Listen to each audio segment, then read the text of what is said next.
think I'm live. No idea though. Uh, do, do, do, do, do. Let's see if I'm live.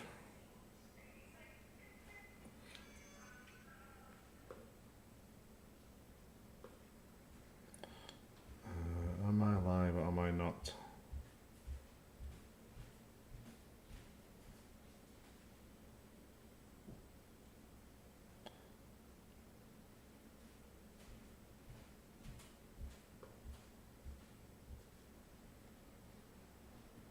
Okay, I have no idea if I'm live or not, which is really annoying. So let me see on YouTube. Is it live? Is it not? Ah, it is live. Okay, that's my son. Fair enough. Let me just check on TikTok if I'm live as well.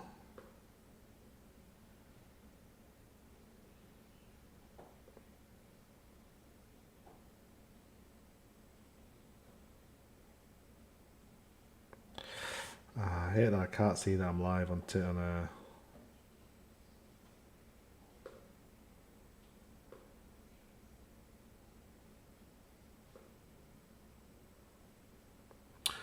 Okay, so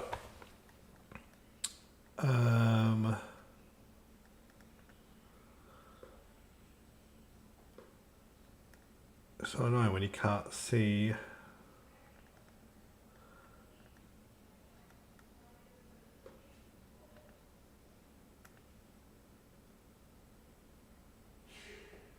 Okay, let's crack on. I'll try and get onto TikTok. Let's see if I'm TikTok live or not. I should be live on TikTok as well.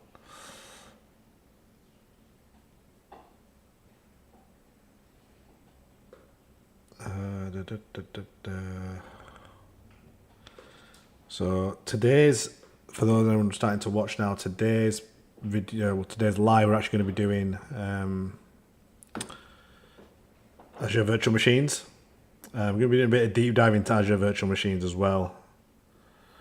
Let me just see the email.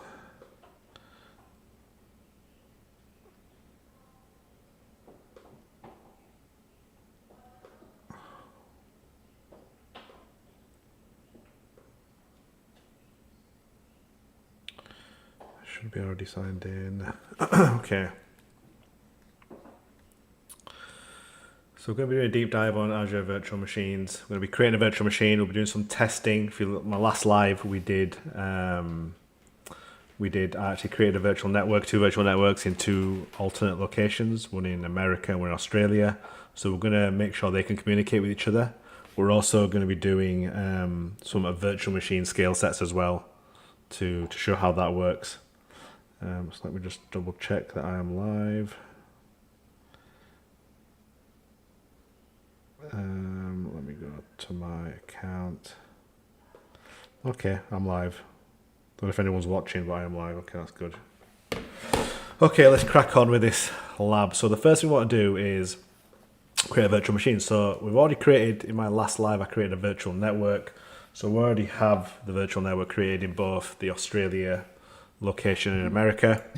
What we want to do now is create a virtual machine. So I've already got a virtual machine in Australia, which I created before. I want to create a virtual machine in America. We're going to create a virtual machine scale set, so which is for high availability. And then we will try and communicate between the two VMs. We're in Australia, we're in America, and I'll show you that VNet pairing that I created last time as well in my live earlier this week. So if you are obviously in the chat, if you've just joined, please do say hello. Let me know where you're from. If you're in the IT industry, let me know what you do. Feel free to ask me any questions as well you might have around Azure, Microsoft 365, studying, learning, Microsoft exams, any sort of exams. So please do let me know. Okay, first things first, let's go to virtual machines. I wanted to go to create. Now again, we are going to be creating a scale set later on. However, just for now, let's just do a virtual machine. And okay, so much like any other Azure resource, you have to put in the subscription and the resource group. So last time I did a live, I created an IT Geek demo resource group. virtual machine name. Again, I think I explained this in my last demo as well that I did on TikTok and YouTube. But you really need to put in the it's to be a good format that actually makes sense when you're naming. You've got naming standards. Your organization should always have naming standards. So for me, I like to start off with my organization name, which is ITG, IT Geek, hyphen what is the resource. So it's a VM, right? It's a virtual machine. What environment am I in? I'm in my demo environment. Okay. What's my location? So this one we're going to put in the US East location. So that's why I'm putting that. And then finally, what number? It's a numeric value. So this is the first VM in this location. So I'll put 01. Okay.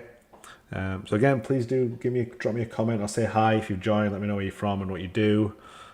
Always like to chat with my audience if anyone's watching. I think there's a few people watching at the moment. Okay. Let's go.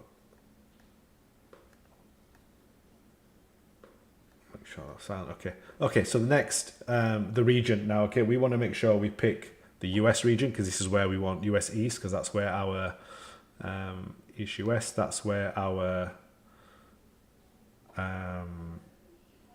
network is. We want to connect to.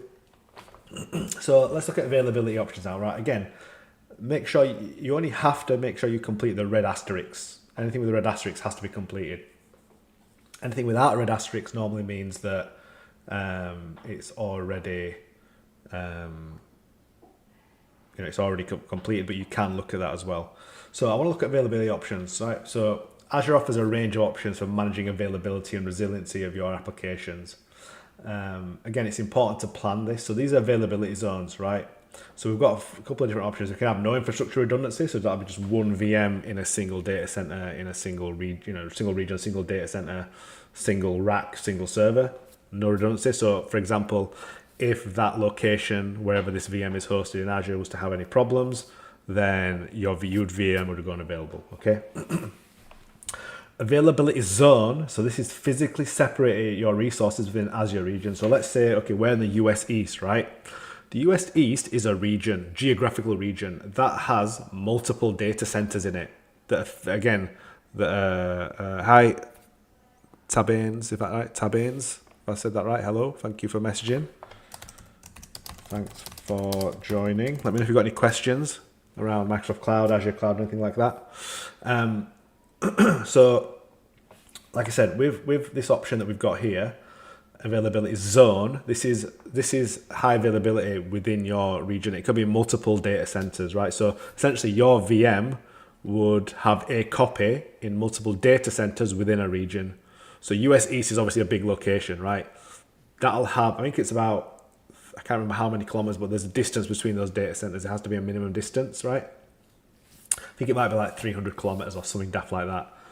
But your VM will have a copy in each of those. So let's just say within the US East region, one of those data centers has an issue and your VM becomes unavailable in that data center. You've still got a copy of your virtual machine, in this case, in a different data center in the same region, but a different data center. So it'll fail over and you will not see an outage, okay? So we're trying to configure redundancy within your virtual machine infrastructure here. Can you imagine trying to do that on premises, how costly it'd be? We're getting it quite cheap here. Okay, so virtual machine scale set. So we're going to do this later on anyway. Is it going to keep that long? No. So the VM name is long, you're right. There is a limit as well. I think there's might be 15 characters. Or maybe more than that, I can't remember. That's quite long. But the importance to Baines about, sorry if I'm pronouncing that wrong, but the importance of naming convention, it has to be that long. Otherwise, you could do without the hyphens, right? You could remove those if you wanted, but in my experience, when I'm architecting this sort of stuff, it's important to, in the virtual machine name and your whole naming convention, right? So any resource I have, if you notice, apart from my resource group, but in my virtual network, which you'll see, I've gone for a similar naming convention. It has to make sense. It has to be able, so someone coming in new knows straight away, okay, that's the company name.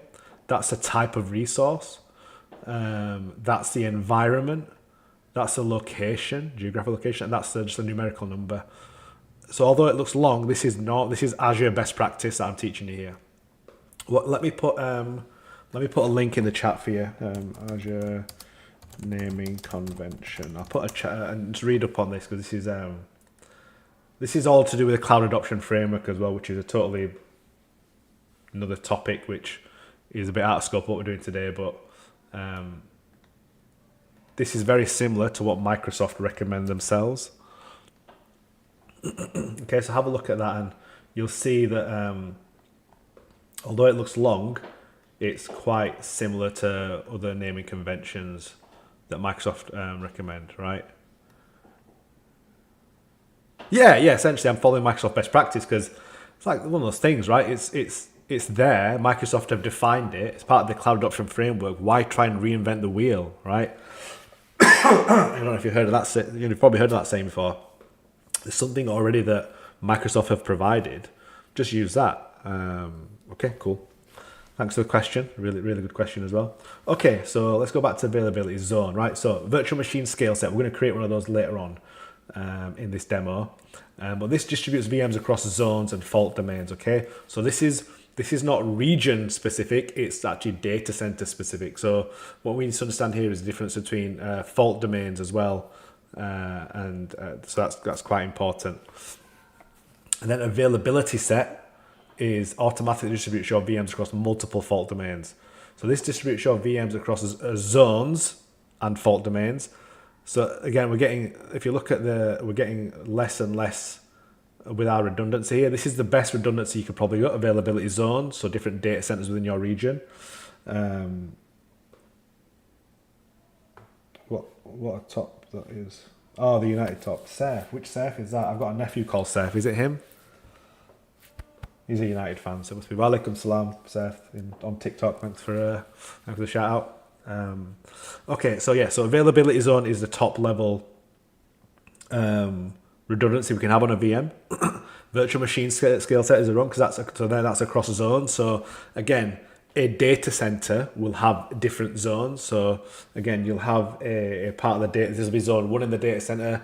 In the data center, you'll have a zone 2, which is a physically different location in that data center. So same building, different room almost, right?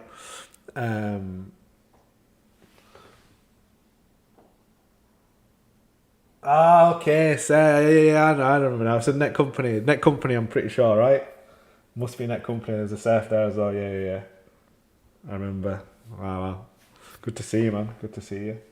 And then we've got availability set. Yes, bang on. I knew it. I thought so. Availability set then, right? So availability set is again just this only your fault domains. So that might be in the same server area, the same zone, but just fault domains. So it might be a different rack, for example. That's the best way I can really explain it. So that's different redundancy. Okay, so I'm just going to I tend to go with availability zone because that's the best one, right? Obviously, that's going to define the cost of the VM as well. If you go less redundancy, it's less cost as well, right? So that's the other thing to note. Now, with availability zones, so if you notice, if I change that to virtual machine scale, availability zone vanishes, right? Because we're not doing zone redundancy anymore. But if I go availability zone, we've got two options here. That's grayed out. It's in preview at the moment. It's not available. But we do self-selected zones, so we can choose up to 3 availability zones. Now, again, I think I showed this on the virtual machine that I created last week. That depending on what location, not every location has 3 zones, right? East US has 3 zones. The bigger regions have 3 zones. But for example, I think I picked like a really random one last time. I think it might be India or something. Sorry to pick on India, but you guys don't have much availability.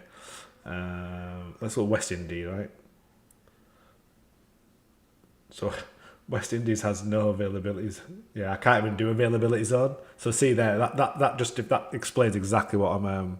Sorry, to Bays, let me answer your question. I've seen a number of engineers confused about the availability zone and the pricing. Would you please advise if it is going to cost extra if we choose availability zones? It will cost extra, 100%. It will cost extra, and it's because you're doing more. You're doing bigger redundancy, right? Your virtual machine is being, and the best way to work this out is there's an Azure calculator that's available. It's publicly available.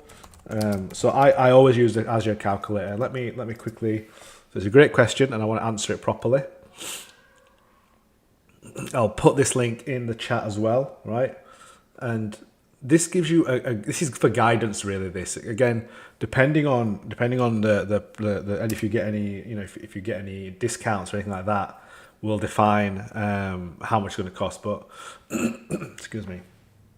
So let's just go to virtual machine. Okay, let's view that, and I'm gonna just quickly do. So we're in ECOS. It's Windows OS only, standard tier. That's fine. General purpose VM. Let's just go with, I think that's the one I've gone with potentially, right? Yeah, so that's the VM I've gone with, right? Now if we look, there is a redundancy part, there must be. Why is there not? There's normally a redundancy part in this, and it tells you you can pick the redundancy you want. We just want general purpose there. That's the instance type, that's fine. The one the virtual machine, how many hours? That's just like, that's 24 hours, 24/7 basically. The license type, pay-as-you-go model, do you want to do a saving plan or not? Manage disk. Storage transactions. They must have changed it. There used to be an option to, I'm pretty sure there used to be an option around redundancy. But I'm pretty sure the redundancy does affect the cost. It doesn't have a major effect on the cost, I don't believe, but it does still affect it. And if you're trying to price up things, I would always use Azure Calculate to give you an idea of the sort of potential cost, right? Like the max cost, and you can play about with like the hours. So if you've got a VM that's going to be on maybe a couple of days a week, or it's not going to be on the weekends, you can really use this pricing calculator to help you. They might have changed it to Baines if it's not on the pricing calculator. My assumption now is that it shouldn't cost anything in that case. So it must be part of it to Baines. I don't think it costs anything different in that case.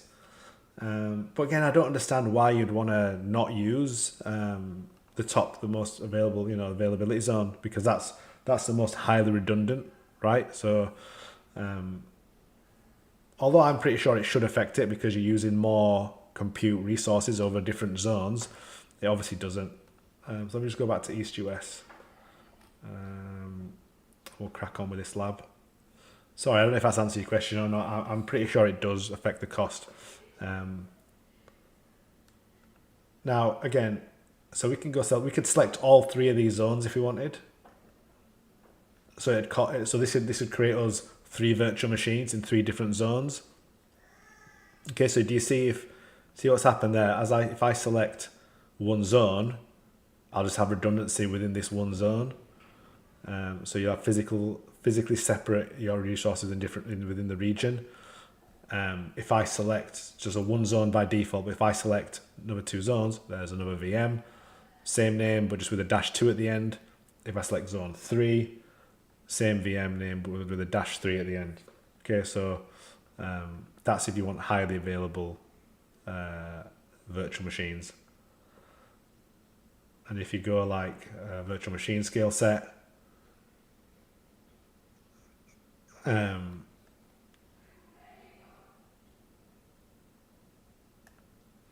you go virtual machine scale set, this is where you can give your virtual machines get a name. We're going to create that later on, so I'm not going to create that right now. So let's leave it availability zone for now. Again, if you just joined the stream, please do say hi. Ask me any questions you want around Azure, Microsoft 365, Microsoft exams, learning, careers, anything like that. I do this every time. I don't really introduce myself, so I'm sure there's people watching that do know. But for those who don't, my name is Shabazz Dar. I am a senior cloud consultant working in sort of the Microsoft cloud space. So I've been in the industry for about 20 years. A number of different jobs throughout that. Worked my way up from like different support roles, first line, second line, third line, and then got into cloud. I've been doing Azure for about 15 years now. I'm a Microsoft MVP. I'm also a Microsoft certified trainer as well, so I do a lot of learning content. So if you go to my YouTube, you'll see all my videos. I've got hundreds of videos on YouTube around Microsoft Cloud content, loads of learning stuff as well. And you can also join my community where I do a lot of free content about Microsoft certifications and sort of career development.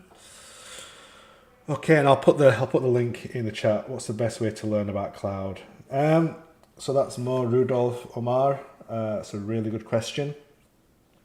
It depends, I suppose. There's different types of clouds, different public clouds. The more Rudolph, the first thing is to choose one. Don't go into multiple different clouds because you just confuse yourself. There's fundamental level exams that you can do. So like for example, with Microsoft, there's the AZ900, and that gives you a fundamental sort of understanding of cloud.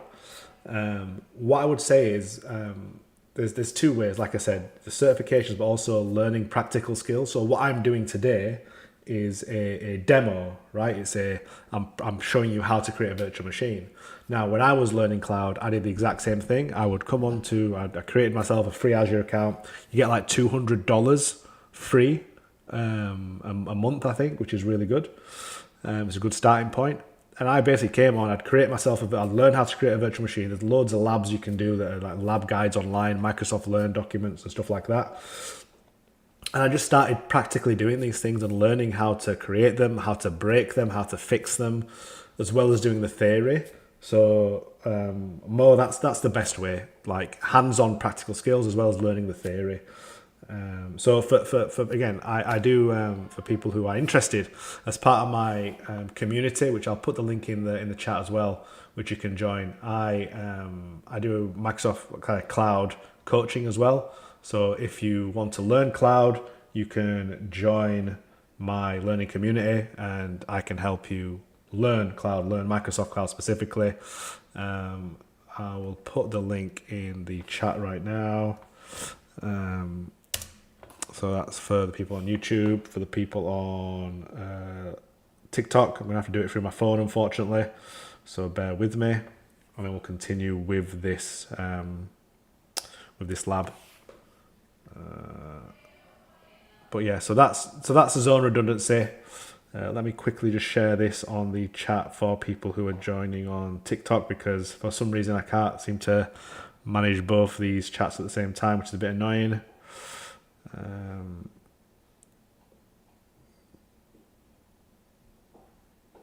There you go, that's my community. I've put it in the chat on both TikTok and YouTube, so feel free to join that if anyone who's interested.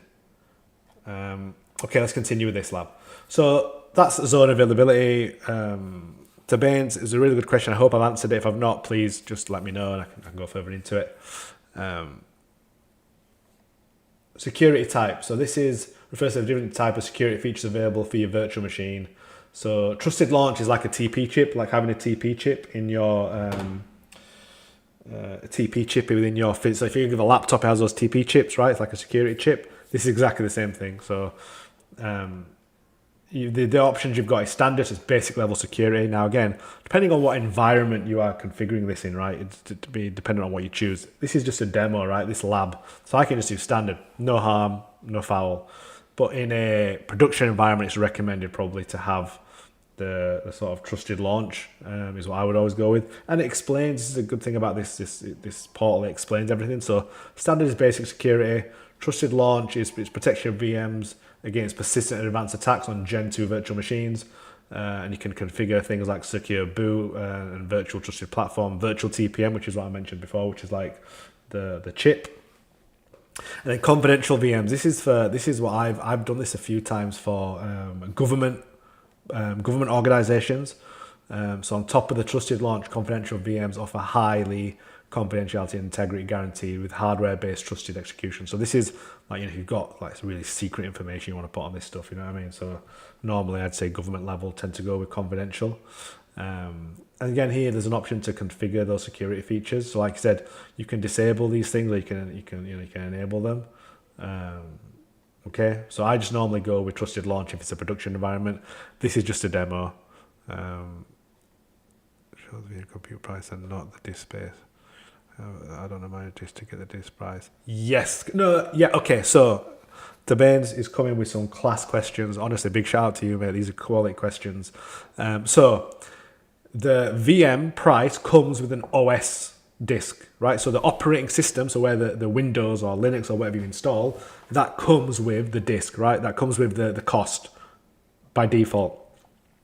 If you want a secondary disk, like say you've got a SQL database or a file server you want to put in cloud, and you have to add, and you want like a terabyte disk, additional disk, yes, you have to add that managed disk. However, the operating system disk is included in the VM price. So if you don't add a managed disk, that's fine if it's just a domain controller or something like that, but it comes with, because it comes with the OS disk. But if you want a second disk where you want to put data on, then yes, you add a managed disk, and that comes into that. Then you'll see your costs go up. Does that make? I hope that makes sense. So that's it. That's right, really. So yeah, it comes with an OS disk. So don't worry about that.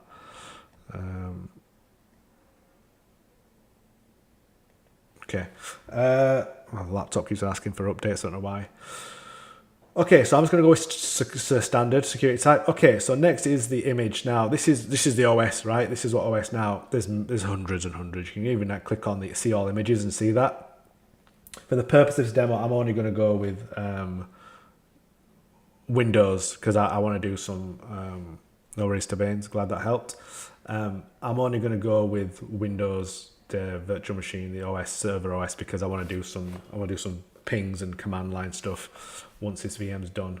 Okay, but again, it's Windows 11. If you're doing AVD, you can all do. If you've got Ubuntu, Linux, Oracle, Red Hat, and there's loads of there's loads of Microsoft ones, but there's also like third parties that also have their like own templated VMs. So you go in the marketplace and choose. I just tend to go with Windows, the one Azure gives me. Again, the VM architecture, more than likely, depending on what VM you select, you'll only have one choice, which is x64, right? They don't do 32-bit anymore. It says it's not supported with a selected image. So if you were to change this image, that might change. I don't know what image. Let's see, Ubuntu. Yeah, so with Ubuntu, you can use ARM64, x64. So it all depends on the architecture choice. All depends on what image you choose. Okay. So we go down. Okay, the size. Now again, beauty of this is again on the calculator that I showed earlier, and I put the link in the YouTube chat. You can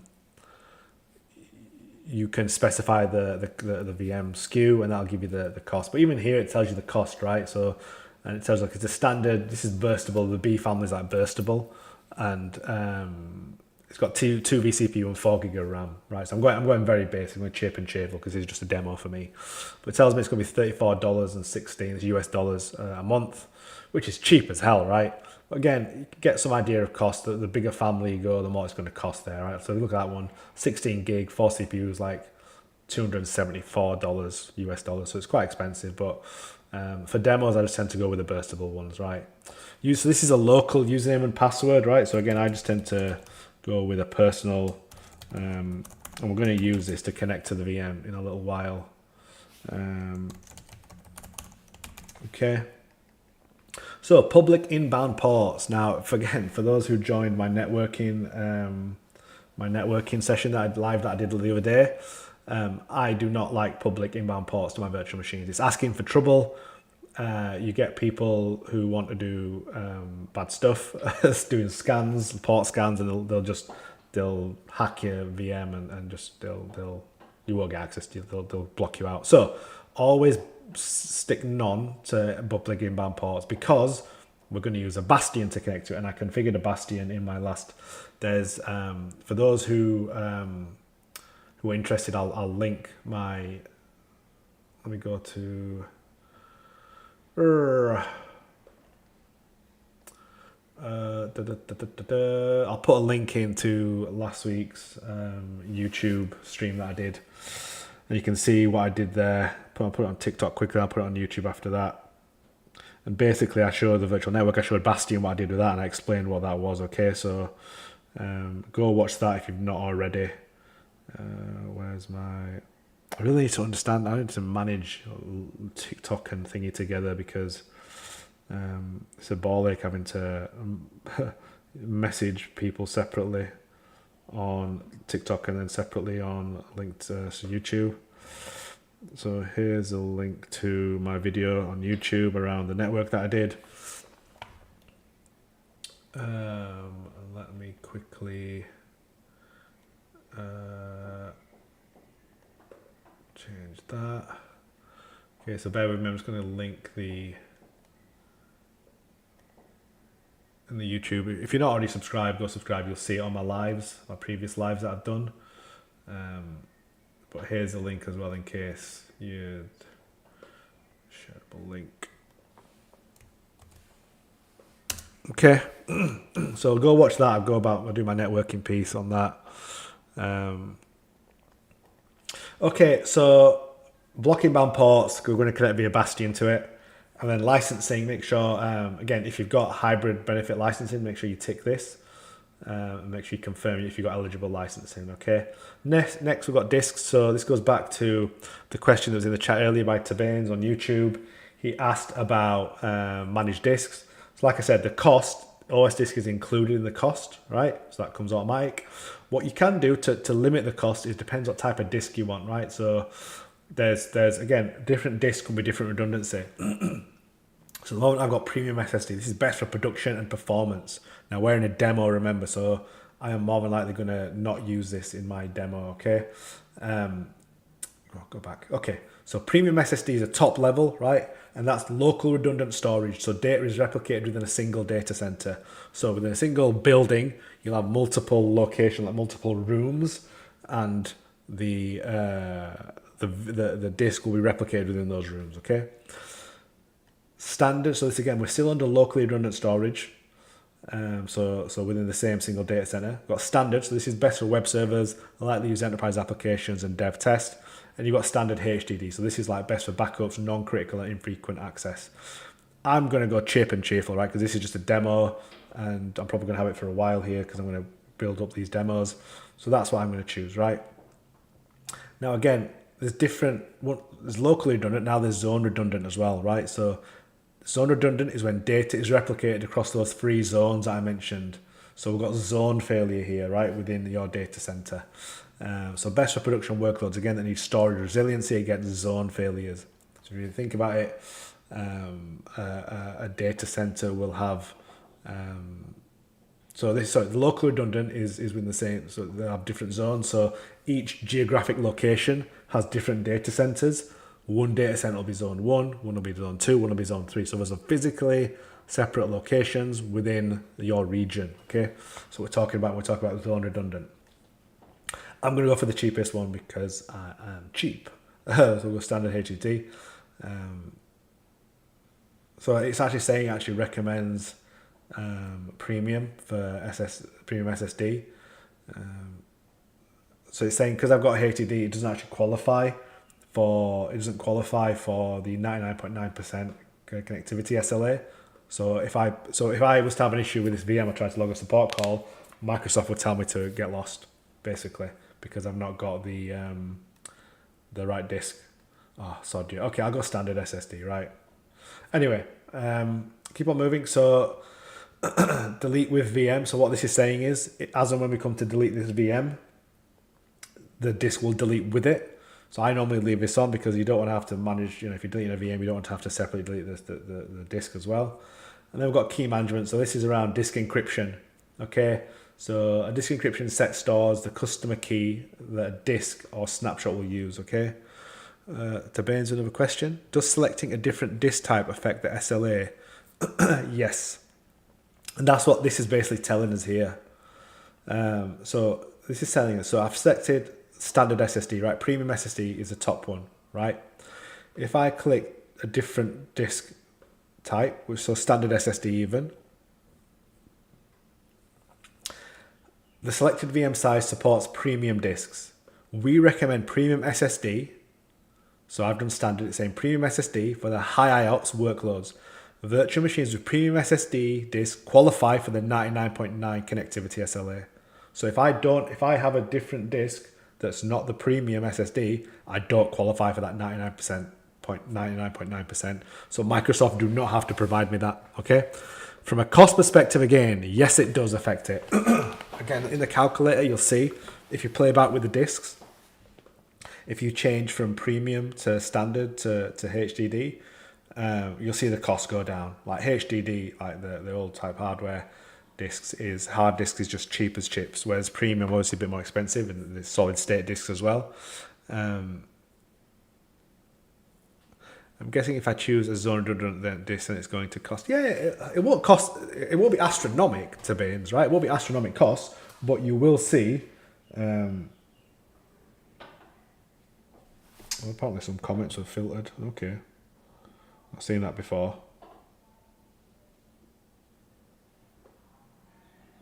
Maybe someone said something mean. I don't know. Anyway. So yeah, Tabane, sorry, going back to your question, it will affect the SLA and it does affect the cost. Because obviously, you're not going to, but not a lot. Storage is very cheap in general in cloud, but it does affect the cost, correct. And again, just go in that calculator and have a play about with the different disk types, you'll see. Okay, we want to delete the VM as well. Go into this is key management. So you must choose an existing disk encryption set during this step. No worries, Tabanes. Let me know where you're from and where you are on your sort of cloud journey as well, Tabanes. Interested to understand where you're from and what you do. So again, you have different options here. You have platform managed keys. So platform managed keys or PMKs. These are key encryption keys that are generated, stored, and managed entirely by Azure. So again, this goes back to the management, who's managing these keys, and the shared responsibility model. In this instance, Azure are managing it, but if you go custom manage, this is where you manage them yourself.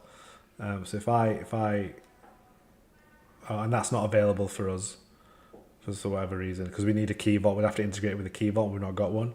So I tend to go with platform managed keys anyway for VMs. I don't, there's only rare occasions where I've had to do customer managed, right? Do you want any extra? Do you want to enable ultra disk compatibility? Ultra disk is like even more than like premium SSD. That's like the ultimate, and it's again that is expensive.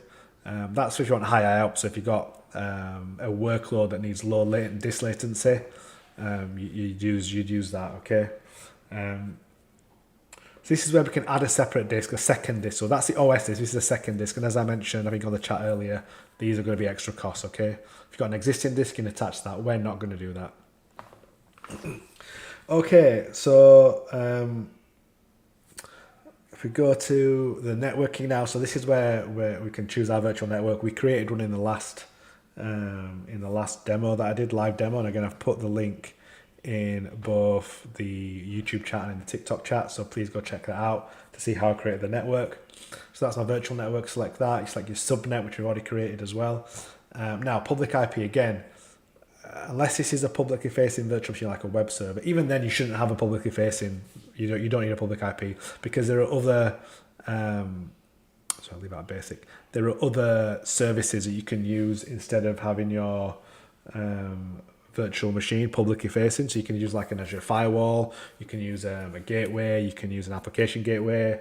WAF, you can use Azure Front Door. There's loads of stuff you can use to be publicly facing. It has loads of protection on it. You shouldn't be having virtual machines that are publicly accessible like a public IP address. That's a massive no-no, and it goes against sort of security best practice when it comes to cloud. Okay, so network security group, again we created one of these in our last demo live that I did, so I've put the link in both the chats. Go have a look at that. And then you'll understand what network security is. But this is basically like a little mini firewall, inbound, outbound rules on my virtual machine, okay? On the network interface card specifically. So we're just going to have a basic one there. So that'll create a new one there, okay? Public inbound ports, none. We're not going to have any public inbound ports. I've said a million times why. Again, similar to how we've selected the option to delete the disk when I delete the VM, we want to delete the NIC as well. We want to try and... you're from Australia. Nice. Same here. So already started your cloud journey. I've been watching you. I appreciate that. Oh yeah, Dean. Yeah, Dean, good guy. Keep at it, Tabanes. Yeah, keep at it. I've got loads of learning content. Dean's amazing. Like he's at Nerdio now, so I might actually get to see him in a couple of weeks at the Microsoft MVP Summit. He's a Microsoft MVP now, so I'm hoping I get to meet him. He's a big inspiration of mine. I can't compete with his content, if I'm honest. His content's off the charts. I'm trying, but he's a great guy and his content's amazing. He does a very AVD focused and nerdio focused. But yeah, look, feel free to reach out to me if you want any other questions or you want any help with your AVD journey. But yeah, good on you, mate. Well done. Okay, sorry, back to the lab. It's always fun to interact with people that are watching. I don't think anyone's watching on. Yeah, I don't think anybody's watching on TikTok at the moment. I can't tell. Don't think so. If you are watching on TikTok, just say hello because I really don't know who's watching, if anybody. I might just stop streaming on TikTok because I don't think anybody's watching. Anyway, back to this. Okay, so load balancing now. So you can place your virtual machine in a back-end pool. Now, this is for a normal virtual machine, right? This is not really. I don't do this. The different use cases you would do this for. Load balancing, again, if you have whatever your virtual machine application is, or if you have an application on the virtual machines, or for whatever use case it is, if it needs, again, load balancing. So again, web servers is a really good use case for load balancing because again, you have, you want, especially if you're like a commerce or, e-commerce or like you sell things online and you have your web front end, especially you want different VM, the load to be spread along different VMs. So you've got Azure Load Balancer, first of all, which supports TCP, UDP network traffic, port forwarding, outbound flows, and you've got Application Gateway. So this is web traffic load. So again, like I said, web server, I would go with Application Gateway. But right now, we're not ready for this lab yet, and that's going to be a lab coming up in the future. But right now, we're not going to do this lab. We're just going to leave this at none. Okay, it's out of scope for this lab at the moment. This demo.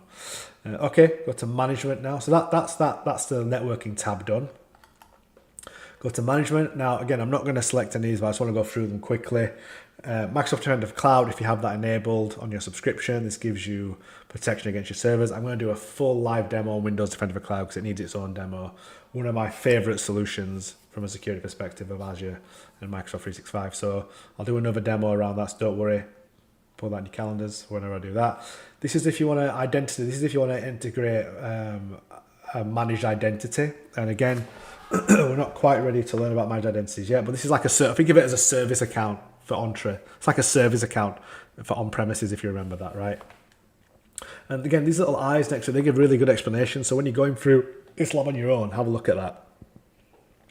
A system assigned managed identity enables Azure resources to authenticate to cloud services like Azure Key Vault. So if you're integrating your virtual machine with PaaS services like Application Gateway, Azure Functions, Azure Key Vault, then you need to do it through a managed identity, okay? It means you can access it without having to store any credentials in your code, okay? Oh, crypt, what did I do there? I enabled auto shutdown. Okay, so login with Microsoft Entra ID. So again, at the moment, I've only created a local account for this. If you wanted to integrate so you can log in with your cloud native, it's a very specific cloud native Entra ID accounts, then you would enable this option. If you want to join this to a domain, you want to manage it through your domain accounts, then you don't, okay? You just leave that. Okay, auto shutdown. This is always a good one if you want to do an auto shutdown schedule. Like I said, you don't want this VM to be on 24/7. You can enable that and have it shut down and automatically start up on demand. Good to know Dean is. Yeah, he's a nerd, yeah. So I'd like for using nerd, yeah. You guys in person. Oh, thank you very much. So I'm based in Wollongong to Baines, but I'm in Sydney quite a bit. So if I go to any events or anything like that, I'll let you know. And by all means, I'm always happy to network and meet people. If you're not already, connect with me on LinkedIn. For those again who, I'll put the link to my socials as well. You can follow me on different platforms. I do a lot of content on. I'm doing a lot of short form content on on YouTube as well, but also on TikTok and Instagram. So let me quickly share my on this platform as well. Sorry, bear with me. I don't know why I'm doing it on TikTok. I don't think anyone's watching on TikTok, to be fair, because nobody's chatting. Yeah, nobody's watching on TikTok, but it's fine. I'll stay on. Okay. But yeah, LinkedIn, TikTok, Instagram. I do a short form content, little videos, so 1 minute videos around tech and IT stuff like that. So feel free to follow me on there. But connect me on LinkedIn, Tomains. Stay in touch. Okay, backups. If you want to enable backups, again, you can configure your backups here if you want. I want to do a separate demo on backups and DR and stuff like that.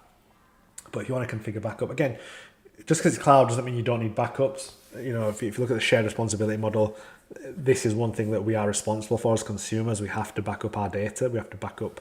They're only Microsoft they're responsible for the availability, making sure the VM's highly available and redundant, but not backing up the data. So yeah, we need to make sure we do that.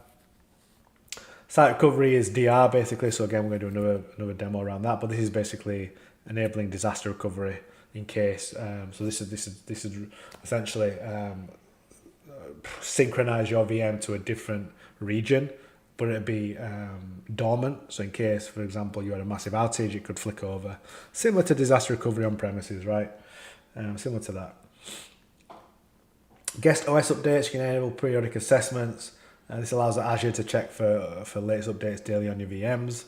But again, you should really have your own patch management schedule, so you should be patching your VMs. You can do it through Azure Update Manager. We'll do all that sort of stuff. But yeah, if you want Azure to manage your updates, but you should have your own patch management.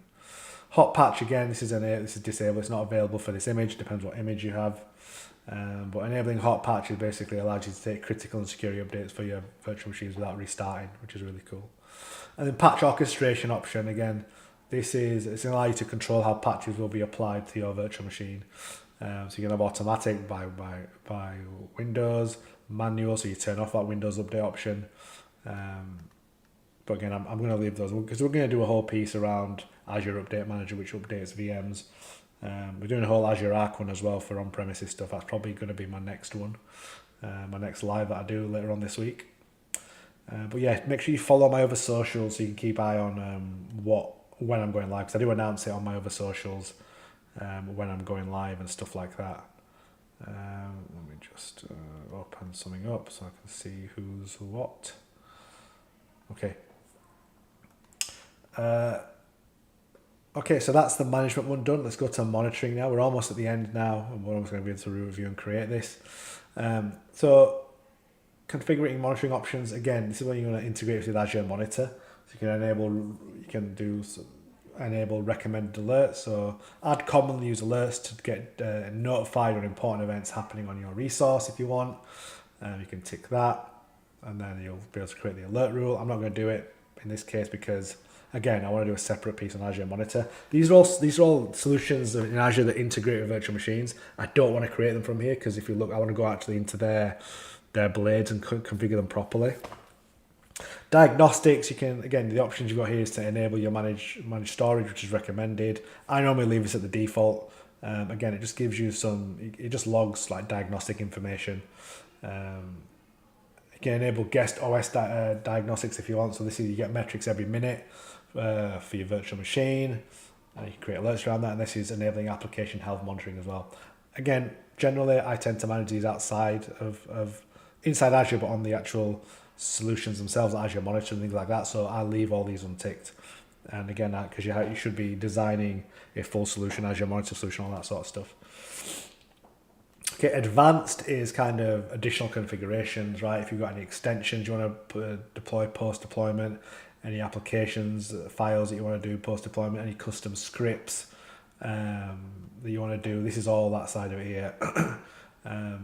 Again, this is enable capabilities for enhancement performance. These are very niche use cases. I normally, capacity reservation, if you want to do reserved instances, you can select it here as well. And again, I normally leave these unticked and just keep on going. Tags, very important for governance. For the purpose of this demo, I'm not going to do it, but very, very important for governance to have a resource, tagging a resource, deployment and a plan and designer how you do this. Again, you can do it through project, through environment. There's loads of options here that you can create and give it a value. And it just makes it easier for billing. So especially if you're a big organization, multi-enterprise organization, where you need to cost you have cost centers and you need to charge different departments or different parts of your business back for what they use, this tagging is a must, right? So you can do it by department, you can do it by organization. And so when you come to looking at this VM, you'll say, oh, it's HR VM, I better charge HR for it, stuff like that. So tagging is very important generally. And then we just go to review and create, right? And that'll take a few seconds just to do the validation. And once it's done the validation, validation passed, we can click create, okay? That'll take a few minutes to create. Now, while that's creating, I'm just going to go to a different tab. I don't want to sit on a stream and watch that create, right? It's a ball ache. It's boring. So I'm just going to open another Azure tab here because I want to go to virtual machine scale set. So again, virtual machine scale sets.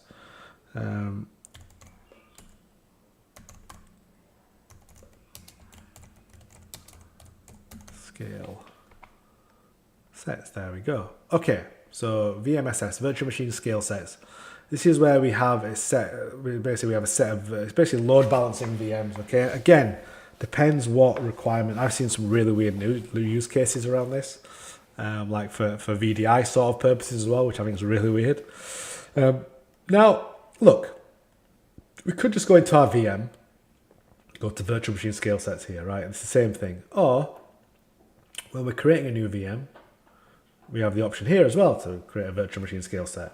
Or if we actually click on VM, on the available options, we can do virtual machine scale set, right? We can select that. Okay, so there's lots of different ways we can do this. So there's more than one way to skin this cat. Okay, so let's go to virtual machine scale set. So we create the scale set here. So again, give it a name. I want to put it in the demo resource group. What is my virtual machine scale set name? I don't know why I find that so difficult to say. So, again, sticking to my naming convention, ITG. That's my company name. I am IT Geek. Hyphen. What is it? Virtual machine scale set. Okay, VMS is what I'm going to do. Try and stick. So with these naming conventions, try and stick to 3 characters per kind of octet or whatever you want to call it. Don't go more than that. You can have 2. But don't go more than 3 when you're doing these naming conventions, right? So 3 letters per acronym, right? So ITG, IT Geek, VMS, Virtual Machine Scale Set, hyphen, what's my environment? This is my demo environment. What's my region? I'm going to put this in Oz East. Let's put it in Oz. And it's my first scale set. Okay, so that clearly makes sense, right? You're reading it, it clearly makes sense. You know what it's for, okay? I'm going to go in Australia East, right? What zones are we going to, what zones are we going to scale this in? Right, do we just want to scale it in 1 zone or 2 or 3? Okay, so auto scaling can help you respond to an outage by scaling on out new instances. So yeah, that's what we're going to stick with 3 zones. Right, what sort of orchestration? So let's read what's this say. A scale set has a scale set model that defines the attributes of VM instances, size, number of data disks, etc. Okay. As the number of instances in the scale set changes, new instances are added based on the scale set model. Okay, so what sort of orchestration mode do we want? Do we want flexible? So achieve high availability at scale with identical or multiple virtual machine types. Or do we want uniform, which is optimized for large-scale stateless workloads? We want flexible in I prefer going flexible. This is very, if we've got large-scale stateless, we don't in our case. We want to achieve high availability at scale with identical or multiple VM types. Okay, that's the most flexible in my opinion. Okay, so scaling. Now, do we want manual? Do we want to manually update the capacity, so maintain a fixed amount of instances? Or do we want to use auto scaling? So what we're saying, if we stick with manual, right, we've got the option to do how many instant counts we want. Okay, so we can configure our scaling options here as well. Do we want predictive auto scaling? Do we want scale in policy? So predictive auto scaling is enable forecast for predictive auto scaling without any scaling actions. This allows you to view the comparison of predicted traffic with actual traffic. Okay. If you've just joined the chat, if you've just joined the stream, please do say hello and let me know if you have any questions around Microsoft Cloud, Azure, AVD, certifications, anything like that. Okay, And the scaling policies, you can configure the order in which virtual machines are selected for deletion during a scaling operation. Okay, so that's if we want to do like scaling configuration. But I'm going to leave the orchestration mode at flexible. Okay, so I've got really itchy nose. So we're going to achieve high availability at scale with identical or multiple virtual machine types. We're going to leave it at that, okay? Now again, the security type, is it trusted launch or is it standard? I'm going to leave it as standard because this is a demo for me, right? I'm not doing anything else, okay? Now, scaling mode. What do we want to go with? Manual scaling maintains a fixed instance count. Custom autoscale allows you to scale the capacity of VMs, scale sets on any schedule based on the metrics. So if we go to auto scaling, so the scaling condition is count 1. Predictive auto scaling is disabled. Diagnostic logs are disabled. Scaling policy is the default one, and forced delete is disabled as well, right? And you can also pick no scaling option, no scaling policy if you want. But with this manual, I can basically define what's my instant count going to be. So I'm going to go with 3. Okay, so basically this is going to scale up to 3 virtual machines for me. Okay, give me that sort of high redundancy for 3 VMs. So if 1's unavailable, 2 will kick in. If 2's unavailable, 3 will kick in. If 3's unavailable, then that's just I'm cooked. But come on, man, 3, and they're in different zones as well. Remember. Again, we select the image. It's very similar. The rest of it's very similar to a virtual machine that we're setting up, right? So I'm not going to go through all this again. I'm just going to show you just quickly. I'm not going to create this machine again. I'm just going to go through the process to show you what we do. Okay, so username and password. This is a local logon. Blah. Do the licensing stuff if you have hybrid. Okay, Spot. So this is a bit different. Azure Spot offers unused Azure capacity at discounted rates. So we're talking about keeping costs down here. Okay, so we're trying to keep costs down, and so Spot offers is how to do that. So your workload should be able to tolerate interruptions or infrastructure loss when Azure needs the capacity elsewhere. So do we want to turn that on? In this case, I'm not going to turn it on because I don't want to use it. But essentially, by turning this on, we'd get unused Azure capacity at a discounted rate.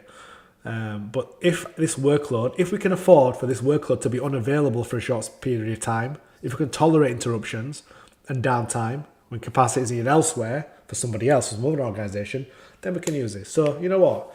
If this was a demo, if this was like my development tenant or a test tenant, I would enable that because that means that I'm getting a redundant. I need the VMs to be on, and I'll need them at some point. But if every now and then they're not available, it's my development tenant. It's my development subscription.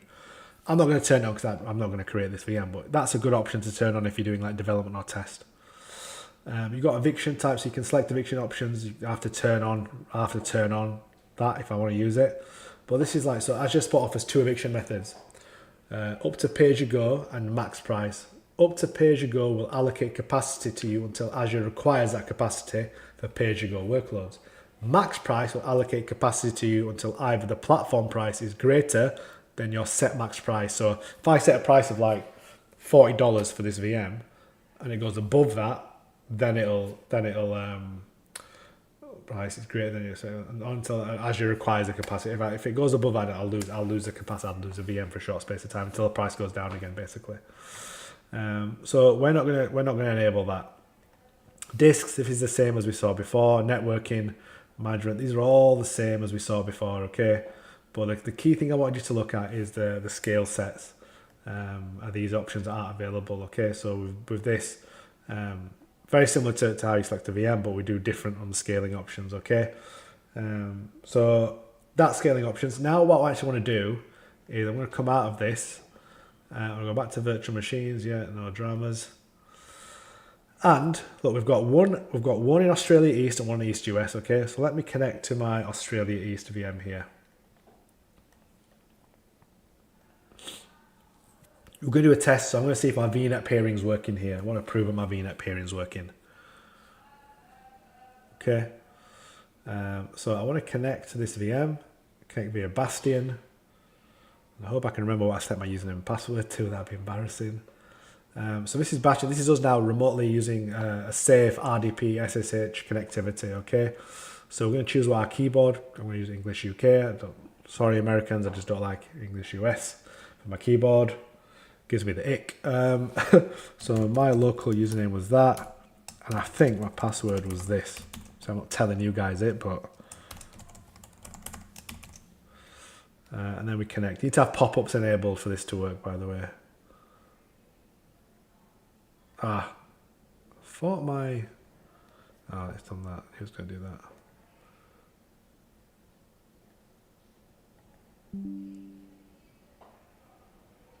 Oh, pop-up still blocked. Oh, there it is. Sorry, my bad.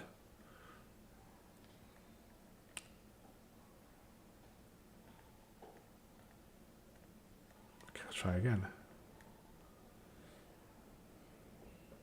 Okay, so that's connected to my Bastion now. Good. So this is basically opens up and we basically just RDP'd into our server without a public, without allowing inbound public IP address.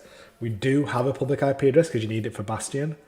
Is this VM turned off? Have I just... Virtual machine. VMs. Oh no, they're both running. Where's my Bastion? I thought my Bastion was in Australia. I just created another Bastion for some reason. I don't want it to do that. That's weird. Let me see if I can connect to this one. Should allow me to connect to it. I don't know why I tried to create another Bastion.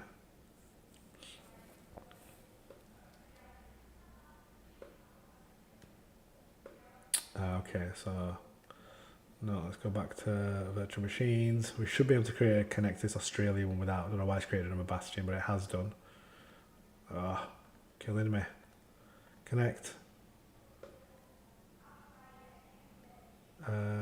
Bastion. Let's try again.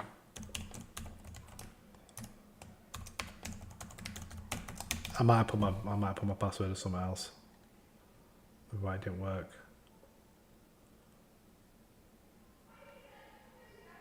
Okay, so it wasn't that password. It should be this one. Live demos suck. We don't connect properly.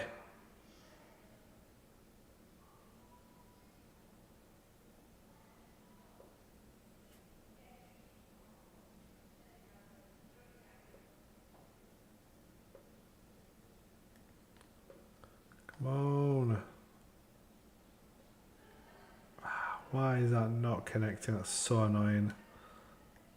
Okay, don't know why that's not connecting. Let's try again. If you don't connect this time, what I'll do is I'll get it working for the next next stream that I do. So the next stream I'm going to do is going to be on Defender for Cloud. No, Azure Arc actually. I'll do Defender for Cloud after that. So I'll be doing 2 more streams during the week, maybe Tuesday and Thursday potentially, but keep an eye out on my socials for more information on that. It's not going to work for whatever reason. I don't know why, but it's deploying another Bastion for everywhere. I don't know why, even though I've got this one already there. It's trying to create another Bastion for me. I don't understand why.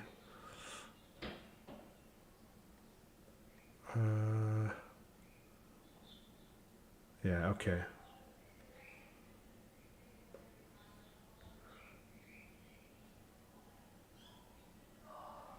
Bastion is very expensive, mate. Well, it's very expensive. It's less than $100 a month. It is expensive, but what is more expensive is having multiple public IP addresses. So say you've got a virtual machine infrastructure, right? You've got hundreds of VMs in Azure. Having a public IP address on those VMs is even more expensive, right? Can you imagine how expensive that would be? But also the security risk. Imagine the fallout from having so many virtual machines hacked and having intruders hack your VMs because you've opened up public IP addresses and you've got RDP open.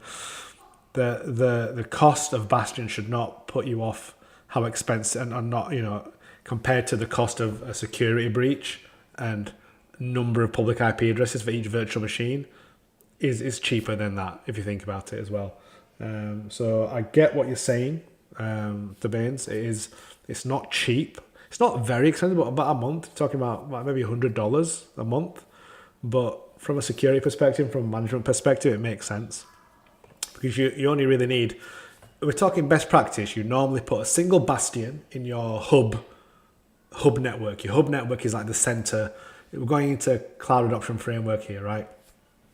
And what I'll do is I'll do a live session on best practice network setups, right? But you normally have a hub and you have spokes, okay? Your hub is where your central network, okay?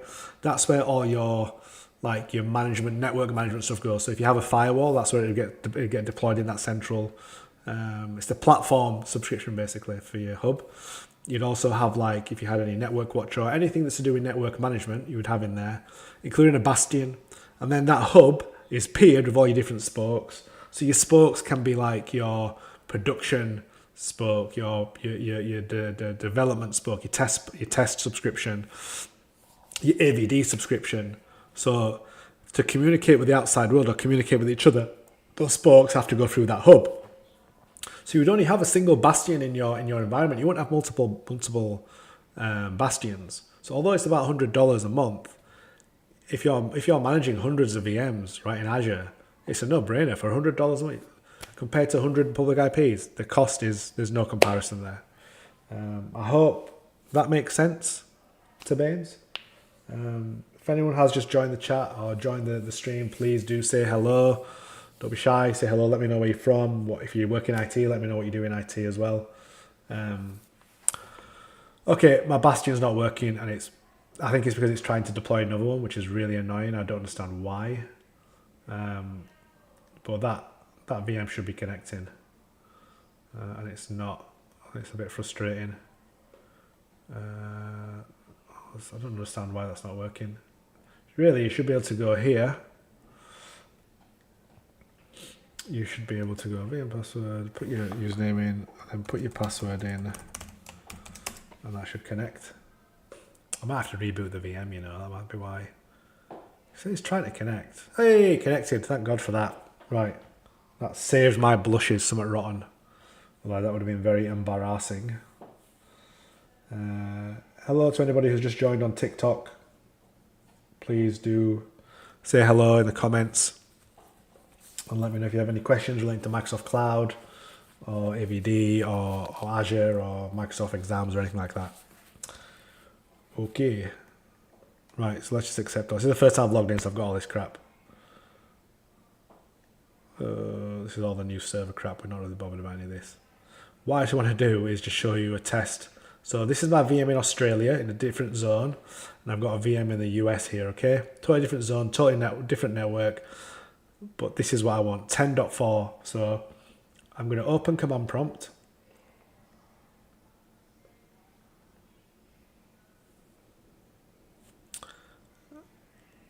Good to know I can have a bastion in the hub network. I guess it's time to rethink my network. Thanks for clarifying. It looks like the new bastion deployment worked. Yeah, it did, but I don't know why it deployed a new one. It shouldn't have done. I'm deleting it straight after. I'm not having two bastions in my network.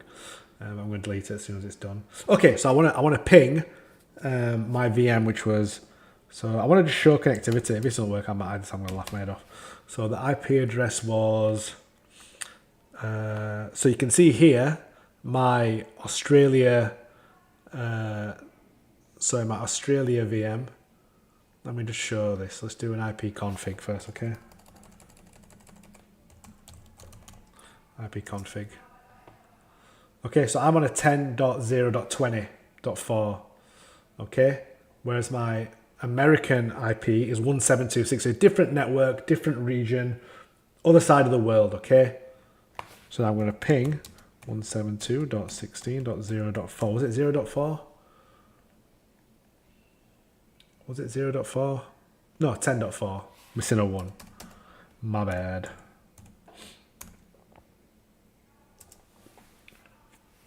This should ping it. If it doesn't, I'm going to scream. Ah! Right, I know why that is. I think I know why that is. Bet money it's to do with the local firewall.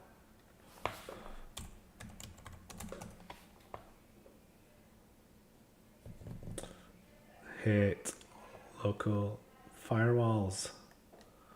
Let me just quickly disable this on here. I'm going to have to disable it on the other one, American one as well.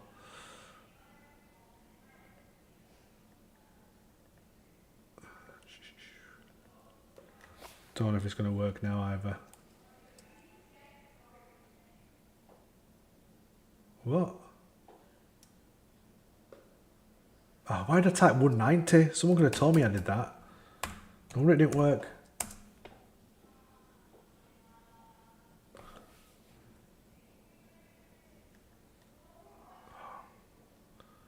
This is so annoying. 10, it's this. I don't know if I'll be able to connect via Bastion. It should technically connect because they're paired. So I should be able to connect to this. Shouldn't need to deploy Bastion. Should not need to deploy the Bastion. I should be able to go to this Bastion. Whichever one it was. It should be just this one.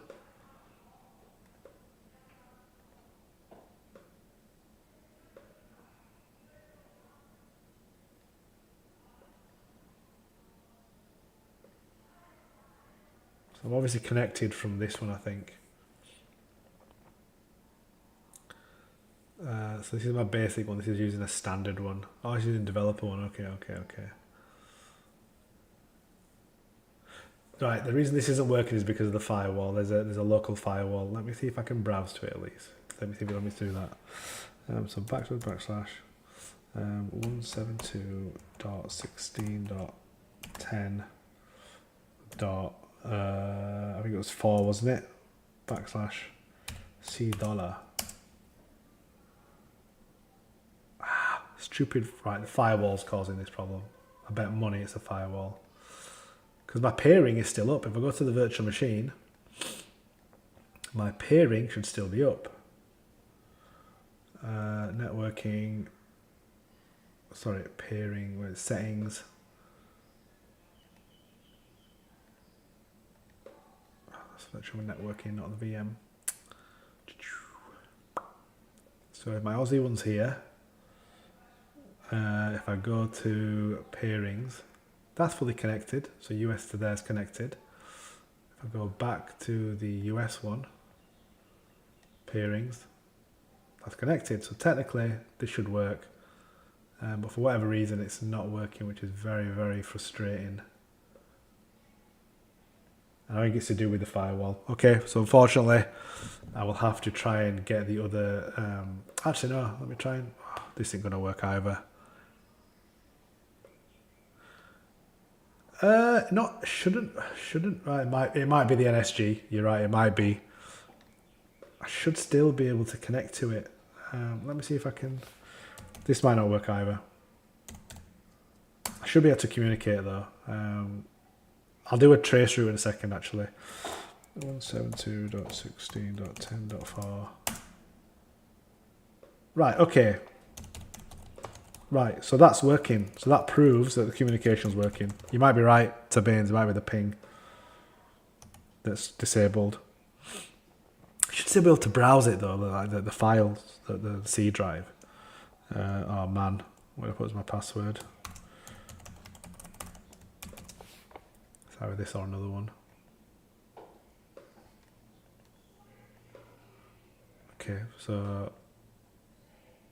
Okay, so we're now connecting to the American VM. Hallelujah, it worked. So this shows that the pairing's working. This is what I wanted to show, that the pairing does actually work. If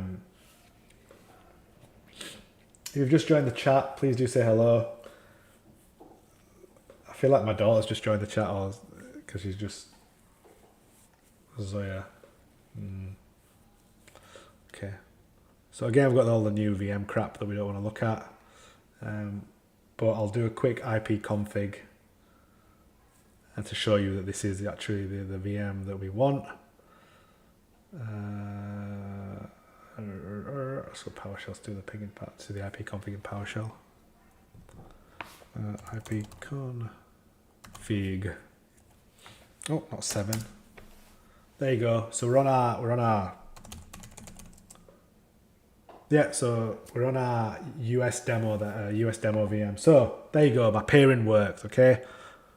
Proof that the pairing works and I can communicate. I've got 2 virtual networks, one in Australia, one in America, and I'm able to communicate between both, okay? And we've connected via Bastion as well.